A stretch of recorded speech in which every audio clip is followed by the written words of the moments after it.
Bandeko na ngai kaka ndenge ezalaka matière dossier affaire awa ekoti toye tolali tolamuki kaka boye sele oyo akotisili biso matière. Bandeko na ngai biso tu tomonaki baréaction ya baartiste presque nyonso après double stade de France ya Fally Ipupa, son excellence monsieur le président Félix Antoine Tshisekedi a honoré qui est comme chevalier. Alors, eza na baartiste oyo basepelaki nango na bamosusu basepelaki na action wana te ya chef de l'état.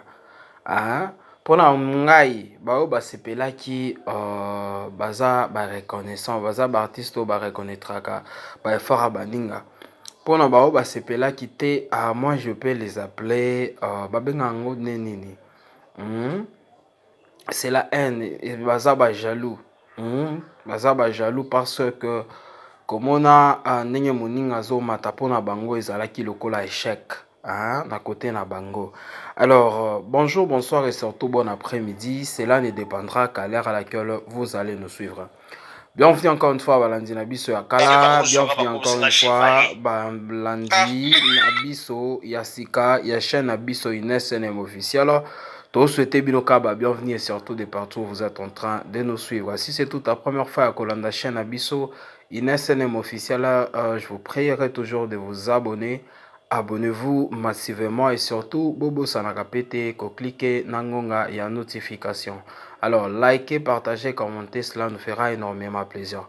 Voilà, comme je l'ai toujours dit, bande konanga, numéro ezalaka wana na se, ozana business na yo, ozalaka na elo moko musala moko salaka, olingaka bato ebele baye bango, olingaka ba client bazala ebele.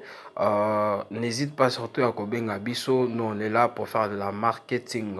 Alors, benga numéro wana toko ya mayo et puis toko luka elo osala kaka ndenge ezalaka. Voilà, likez, partagez, commentez, cela nous fera énormément plaisir. Comme j'étais en train de le dire, c'est le Scrum, il y a eu ça la réaction après bah moi déjà moi et l'équipe avec ça la réaction concernant ndenge bah on aura qu'il fallait pour pas chez monsieur le président comme chevalier. C'était pas, comment est-ce que je vais l'expliquer? Il fallait pas basa la elokoana. Alors, comme je vous ai toujours dit, bisoto ya ka ko créer le camboté, on s'est toujours renseigné. Ce qui toujours moi bref mobo et puis to memi ngo epa na bino. Je me rase que to yoka moi ndambu réaction na et puis je vais venir vous revenir juste après pour na analyse. Alors, sans plus tarder, tu as cassé le scrum et puis je vais vous revenir juste pour une analyse kakandeng ezalaka. Lobinga pe bakozwanga bakobisinga chevalier. Ah. Ya solo. Bah oui. Chevalier ce qu'on sait ni pas comme ça. Bio salani. Papa. Ko imbi ko depuis la nuit de temps et bien. Il va double stade de France, Rito chevalier. Yo siko. Okanisa osala nini double stade on a ba organ ba demi temps. C'est un problème te ma bechi quand même. Ko be c'est un problème te yemba be bien. Ma yemba. Ah! Bon, mais concert y a confrère nayo, collègue nayo, ya musala Fally Ipupa betaki na stade de France. Ozutanga bana wana tala. Tena tunate, nabi na 8 ans, moment na nga yango na yefu na lobate, otika na se défouler te grand mayas. Omoni lunette, omoni chapeau. Oza Gucci. Oyo. Tanga o. Oyo. Balma. Oh Balma o nini. Ozwa ki ton ya féliciter quand même. Na féliciter ya féliciter kanani. Le lois est soit quitté hein. Azana. Chevalier. Et beaucoup chevalier akende ko battre pour na nini na nini. Okomona woni. Na de hippodrome bien na nini na natation kuna chevalier na. Bon sous niveau nini. Sur quitter l'aéroport yebe olika bolika couloir monte. C'est un problème. Bah passeport diplomatique. Décorer tout le monde, tout staff ne mo baza ba passeport diplomatique. Ba staff. Tout. Donc ce qu'on sollicite ko baneka bonjour. Vous avez la passeport. Mais vous chola oh. N'importe quoi. Mais non c'est vérité. N'importe quoi. Voilà mo bagisa balai. bobakisa bano bakenda kosenga bango bapasseport bavisa bakikabaka ndenge nga biloko wana nga nazalaka camarade ya ligue des champions ndonda nazalaka ti lelo lwala azobeta Newcastle abengaka nga sele otalaki nga biloko wana bosango na nani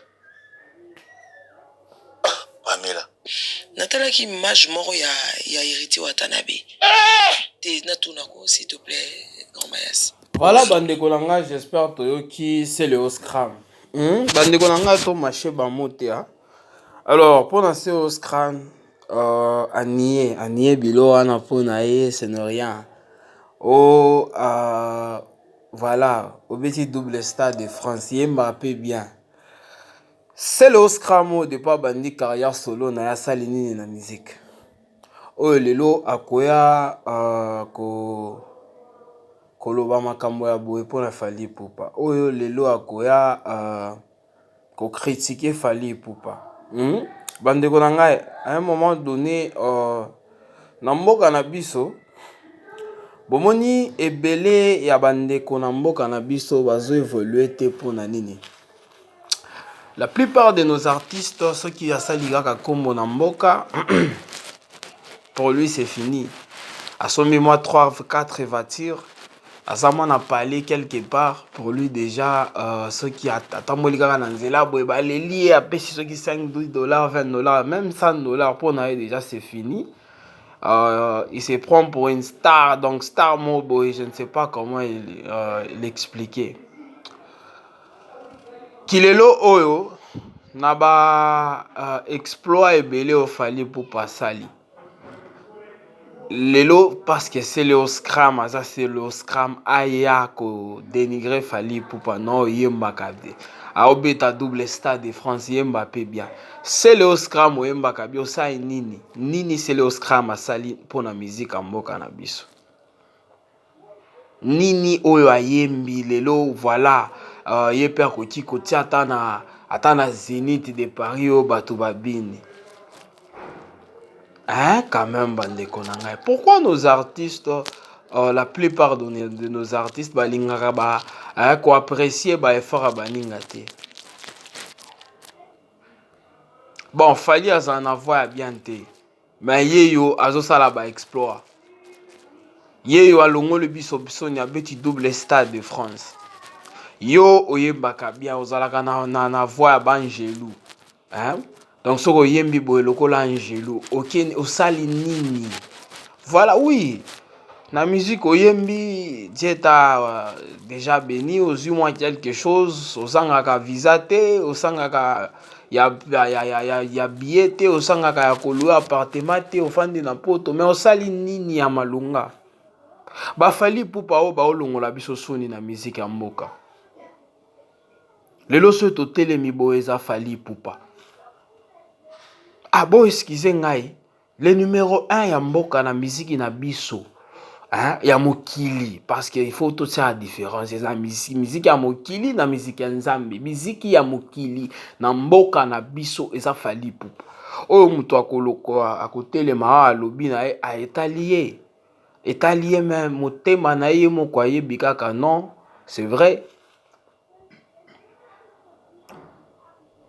Personnellement, moi je suis choqué que c'est le Scrum azolo wanga pena koki. Okoki okosa nini o bako honorer yo nini o faire go c'est le bon savoir. Yo abimisi album na eso ki maîtrisable. Tout le monde a ceux qui bato bako zo ata denze mboto ko yoka ngwata na TikTok. Et rien. Donc kaka biloba loba ba o tun ba o poser o ba question concert moninga zo ebisa biso Gucci afan. Azolata gwana nde Congolais kaka sap kaka kolata bazo ebisa yo tiens-moi pour avis moko si tu ne veux pas simple tu as tes droits et sans autre monoko na yo okoki koloba non nga likambo wana on passe je vais pas parler de ça ce qu'il fallait pour pas apesa kamba mususu force te etali est-ce que ezali likambo na etali biso te. Yo pe ozawana, tu es libre. Bah poser aux questions concernant Fally Ipupa. Non, likamboana parce que Fally Ipupa yé a féliciter Kabani, ngatenga pe na féliciter yete alors on passe. na question comme olobisa biso oyo balmen oyo to ça la nini na balmen na yo moto bimisaki mbongo na poche na yo oki osombi balmen na parce que biso totuni oyo bisa biso biloko lati bozoyoka mentalité ya congolais hein donc pour na ye andimi kaka te ke alobake non voilà Fally Ipupa pour le moment il est au sommet. Fally Ipupa olongola biso soni, moi je vous ai toujours dit la vérité que lelo oyo pour que biso to soit artiste lokola Fally Ipupa ki lelo oyo to ça ata 10 ans ce qui fallait ati musique oya otia tembe tali ngano loba na nga vérité ki lelo oyo ce qui Fally Ipupa lobika non voilà nga na zika traite nanga pour que to soit artiste lokola Fally Ipupa tokoza ta na 10 ans. Je n'ai pas dit que l'artiste a ya nani ya ba talentier bazate ba o bazoyemba bato balingi bazali mais l'artiste lokola ba Fally Ipupa o baza penza koti quelque part ba pesier respect. Oui azala na voix bien te akokota quelque part boye ba grand artiste baza wana oyo biso toyebite na mboka ba mususu eza ba artiste moko boye basi bazui ba Grammy award wana ba pesi Fally Ipupa respect ba telemi ba pesi Fally Ipupa mbote basi le olati parce que basi ba invité ata na défilé de monde moko na Paris wala rien Karabiloba loba otolati balmen ata défilé moko balmen invité ote mais ba Fally Ipupa wana balata ba balmen a ko invité à participer na défilé mobo nyoso wana ezaka osomona non alika ngande nini. En tout cas moi je suis déçu que réaction à Célo Scram. Je ne sais pas de votre côté bandeko na ngaya. Il faut tous à la fière na artiste lokola ba Fally Ipupa parce que jour où tia musique to kemba to na binoka to kemba to za ba artiste talentueux bazoya ba jeune bazoya mais pour que ba to za na artiste mo boya discipliné ambitieux concentré le la Fally Ipupa to zo ta bino mo bo mona na miso na bana bino muto na muto za na chombo na ya kota ka internet bozo mona ba discipliné on a le la ba Fally Ipupa ko sa e ko zo ta pensa makasi. Parce que pour que Fally Ipupa comme Fally Ipupa jouer liétant abandi carrière solo na 2026 mais lelo oyo de ba ko honorer na 2026 abandi carrière solo na 2006 na 2026 après 20 ans de ba ko honorer comme chevalier bon mona combien de ans a eu pour le travail mais bon comprendre te bolingi kaka to tiaka débat kaka hein quand même bande ko nanga bilo mususu bomoni ka botie na si oyo moyebi ka consciemment non voilà jo a force to les ka question ole oloba tu n'importe quoi ba yo kaka yo moyebi kaka ke talent nanga ici esili bo beti tozo zela album yango ebimi to yo ka yango so to yo ka yango. En tout cas Congolais ba te ko apprécier ko nani comment ça travail à moninga na congolais et c'est la raison pour laquelle musique na biso ça sur place un mot que zo kitape ole comme ta sur place au mot kita et comme kita penza na si l'aigle à coup de chapeau déjà tout le monde est sold out zero tour arena na Belgique biso nyoso kun siko toazo tala ndeni ni bilo mo boyebi aigle sold out moko bimi akomi na bakanda na ye. Tout y a deuxième stade, tout y a deuxième date, tout ça, ni. Il y a le 3 octobre, hein? L'aigle royal, mouto va sold out. C'est quoi, zo boulende na équipe. Tout y a qu'à double stade, kak. Tout y a qu'à double plutôt date. Hein? Et après, bilo nous on a nous surtout qui nous célébrer na kin label, stade des martyrs one. Bobo sanate, hein? Bobo sanate. En tout cas, moi je suis tellement déçu que yoka réaction ya Célo Scram. Ngamona eba très bien ki ya lobaka kaka ya mabe pona. À un moment donné faut botia na si. Ba to ebele to ba no loba inosbi. De ba grand artiste bazana sima ba Fally Ipupa on eza ba inosbi. Mais batala ki vers sali ya malunga. Vers sali ya malunga tika to pesa ma force. Et bah artiste présent ceux qui tout le monde dit après bah fali ba gola ba faire que gola wana ils avaient inonce bi balandi wana de bango ba ozwa trône. Alors bino ba sele on to ebi ata date na année oyo abeta 15e mois beta qui tourner to ebi te to ebi oyo cartonnage je ne me rappelle plus azo ya karabo eko dénigrer et puis bandeko bino pe bozo seka bozo sepela na bilo wa solo même vous. Je ne sais pas, bandeko personnellement, si on a réagi à ma bia. En tout cas, bino moko boyebi. Bino mo boyebi, bozape, na droit na bino. Yako koma na place à ba commentaire, wana botie, ba avis na bino concernant réaction na ye. Moi, je ne peux pas quoi appuyer réaction moko boye. O ezo ki di sa muto o aza sommet. Muto o longola biso soni même ailleurs. Eza logola ba lelo balke to poli. Ba gagner biso ba éliminer biso la coupe du monde muto aya ko ko finga ba léopard na biso ba o ba sali na ba effort na bango amour na bango ba obetela mboka après 52 ans de ya ko fanda ka tokota coupe du monde tokoti bato ba sali ba effort na appuyer mutu mo boya zo finga bango esa kindo kiti ba fali pour bato ba olongola biso soni na musique moto aya koloba du n'importe quoi ngai na pesa effort ça n'a pas de distance bandeko na ngai en tout cas c'est le scram nga ko baka bonne chance pour na album wana to checker na Spotify parce que ça na Spotify na ebité album aba YouTube kaka il y a problème bandeko na ngai congolais totika motema mabe to ko évoluer. So mitema mabe haine, jalousie eza kaka c'est très dur to évoluer. Bokanga maloba on a oloba. Dans 5 ans peut-être 10 ans, fallait olemba nae. Le succès ça va ça bien ko kende akotika musique, asali ya malonga.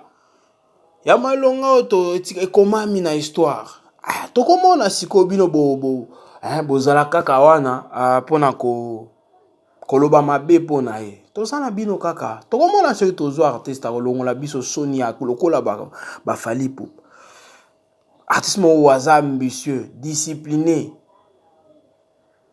concentré na makambo na ye. Tozala bino kaka.